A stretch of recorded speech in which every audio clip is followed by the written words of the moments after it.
សម្រាប់ពុកម៉ែបងប្អូនដែលមានតម្រូវការថ្មសាកប្រភេទថៃស៊ីបាទនេះសាកលឿន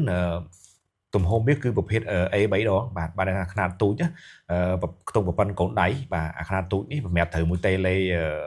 សិនជាឬក៏តេឡេកង្ហាលអីណាបាទបងប្អូនអាចមើលប្រភេទថ្មសាកនេះបាទយើងមានប្រទេសមួយប្រទេសវា2គ្រាប់ហើយនិងមួយប្រទេសវា4គ្រាប់បាទអាទូចហ្នឹងបាទស៊េរី A3 ដងហ្នឹង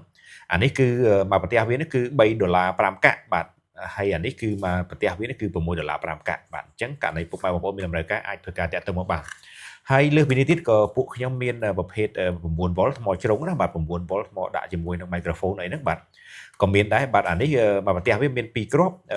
តម្លៃ$5បាទអញ្ចឹងករណីពុកម៉ែបងប្អូនមានតម្រូវការប្រភេទ A3 ដងបាទមកប្រទេស2គ្រាប់មកប្រទេស3គ្រាប់ហើយនិងប្រភេទ9វ៉ុលបាទមកប្រទេស2គ្រាប់នេះបាទពុកម៉ែបងប្អូនអាចមានអាចតាក់ទងបានបាទ